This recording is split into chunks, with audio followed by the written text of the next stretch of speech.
उस ज्ञान के आधार से और कबीर साहब में बचे हुए सत्य ज्ञान के आधार से।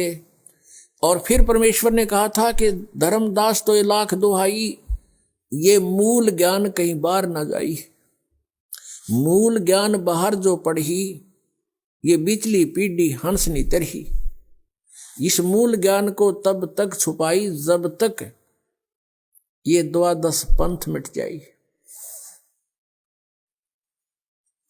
कबीर परमेश्वर जी ने कबीर सागर में कहा है कि 12 पंथ चलेंगे, काल चलाएगा, लेकिन उसमें पहले हंस अच्छे होंगे, उसके बाद उसके अनुयायी उसमें तोड़ मोड़ के उस ज्ञान प्रचार किया करेंगे, तो वो काल के पंथ होंगे। लेकिन 12वां पंथ जो होगा वो गरीबदास जी वाला है। और विक्रमी संवत 1774 सन 1717 में आदरणीय गरीबदास साहिब जी का गांव छुडानी, जिला झज्जर, हरियाणा में जन्म हुआ। तो उसमें परमात्मा ने कहा कि संवत 1775 हुई, गलती से 75 लिखा लेकिन 74 है वो। संवत 1774 हुई, ता दिन प्रेम प्रगटे जग सोई।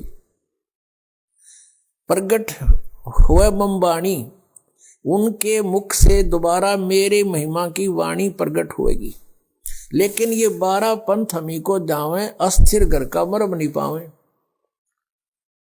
ये हमारे वाणी के आधार से उस कबीर साहब करेंगे और उनको परमात्मा नहीं मिल पाएंगे, क्योंकि उनके पास मूल ज्ञान, मूल नाम नहीं होगा।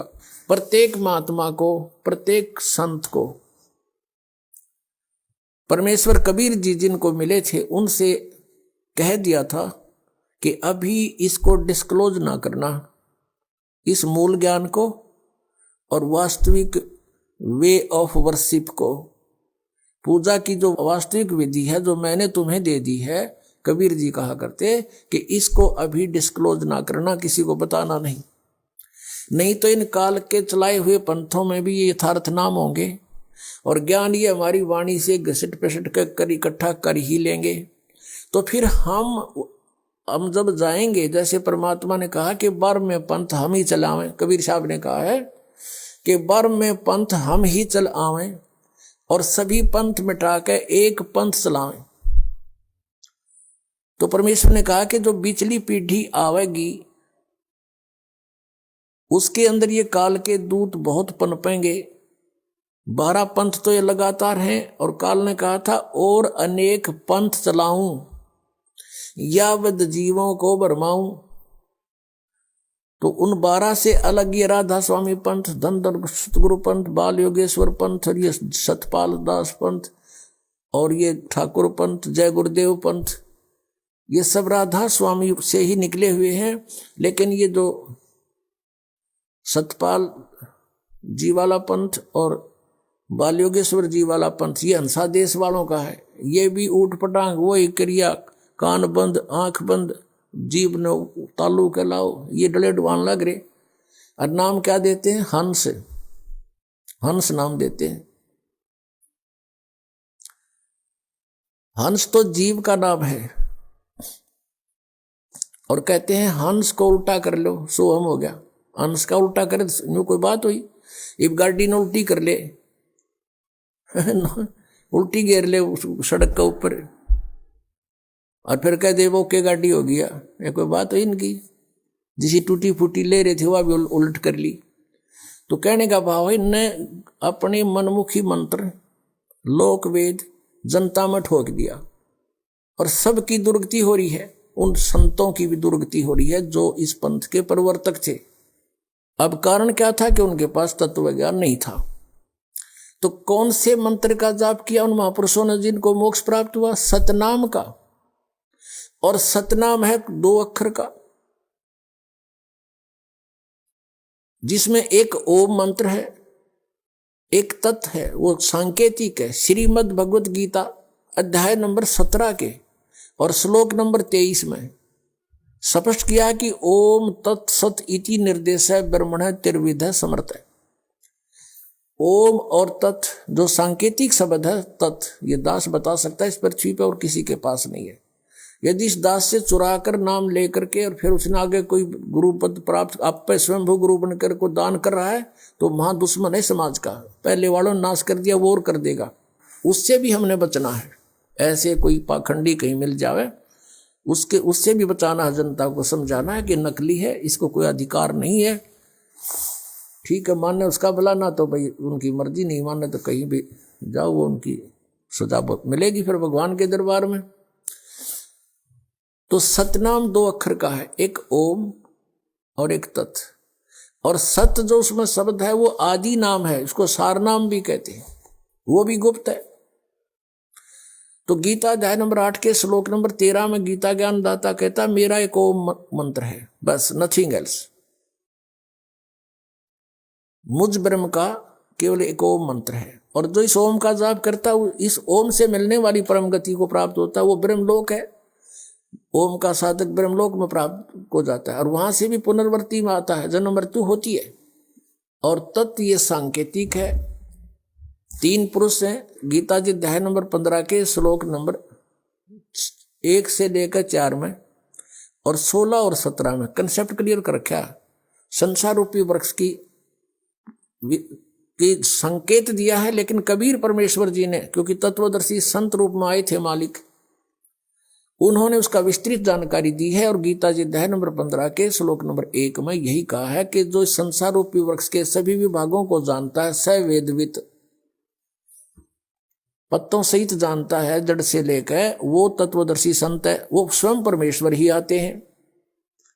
वो चौथे अध्याय के 32वें श्लोक में वो भी स्पष्ट किया है कि ब्रह्मणे मुखे सच्चिदानंद घन ब्रह्म के द्वारा अपने मुख से बोली हुई वाणी में यज्ञों यानी धार्मिक अनुष्ठानों की जानकारी विस्तार से कही गई है। चौथे अध्याय के 34वें श्लोक में कहा कि उस तत्व ज्ञान को तत्वदर्शी संत ही जानते हैं, उनसे पूछो। अब एक तो परमात्मा स्वयं आकर बोल कर गए तत्वदर्शी संत के रूप में, वह तो ब्रह्मणे मुखे होगी, परमात्मा की बोली हुई वाणी, कबीर वाणी। और फिर उस वाणी को कोई समझेगा, वो तत्वदर्शी संत है। तो आज तक कबीर परमेश्वर की वाणी को कोई नहीं समझ सका। इस दास पर मेहर करी परमात्मा ने, इन सदग्रंथों को जाना, सद्बुद्धि दी परमेश्वर कबीर जी ने और उनको खोला। अब हम उस प्रसंग पर आते हैं। तो परमात्मा ने जैसे गीता जी अध्याय नंबर 15 के श्लोक 16 और 17 में 3 पुरुष बताए, सरपुरुष, अक्षर पुरुष, 16वें श्लोक में 15वें जाएगा। फिर ये इनके विषय में बताया कि ये भी नाशवान, इनके अंतर्गत जितने प्राणी इनके लोक में वो भी नाशवान, केवल जीव आत्मा किसी की नहीं मरती, वो तो गधे की भी ना मरती। फिर 17वें श्लोक में 15वें अध्याय में कहा है कि उत्तम पुरुषत्व अन्य है। वो उत्तम पुरुष तो कोई और है, इन दोनों से न्यारा है, और वही परमात्मा कहलाता है। और वही लोकचर्यम अविषय विवर्ती अवय ईश्वर है, वो तीनों लोकों प्रवेश करके सबका धारण पोषण करता है, वो है अविनाशी भगवान। तो इस 3 पुरुषों के 3 मंडल हैं, 3 लोक हैं। एक तो 3 लोग इस काल ने नकल करे रखी है सतलोक की, इसने अपने एक ब्रह्मांड में भी अलग अलग लोक बना रखे हैं, जैसे पृथ्वी लोक, पाताल लोक और ऊपर स्वर्ग लोक। ये भी 3 लोक कहलाते हैं। और ये 3 लोक अलग है, एक तो ब्रह्म का लोक सरपुरुष का, और एक अक्षर पुरुष का लोक। ब्रह्म का जो सरपुरुष का कितना क्षेत्र है, 21 ब्रह्मांड है इसके लोक में, और अक्षर पुरुष के 7 संख ब्रह्मांड है, वो उस अक्षर पुरुष का लोक। और तीसरा जो है वो ऊपर के लोक हैं, सतलोक, अलखलोक, अगमलोक और अनामी लोक। तो उन 4 लोकों में परमात्मा कबीर जी ही अन्य रूप धारण करके रहते हैं मनुष्य दृश्य ही। तो इस प्रकार ये 3 पुरुष, पुरुष माने परमात्मा, 3 प्रभु। तो सरपुरुष का ये ओम मंत्र है जिसको ब्रह्म कहते हैं। अक्षर पुरुष का ये तत्व है जो सांकेतिक ये दास बताओगा, जो ये तत्व और ओम मिलकर के सतनाम बनेगा। तो ओम के मंत्र की कमाई हमें काल से छुटवाएगी, और तत्व मंत्र की जो है हमने 7 संख ब्रह्मांडों को पार करना है उस अक्षर पुरुष के, उनका ऋण है, उसकी कमाई है। और जो सार नाम है, आदि नाम है, वो मंत्र हमें सतलोक में स्थाई स्थान दिवाएगा। तो इस प्रकार परमात्मा पावेगा।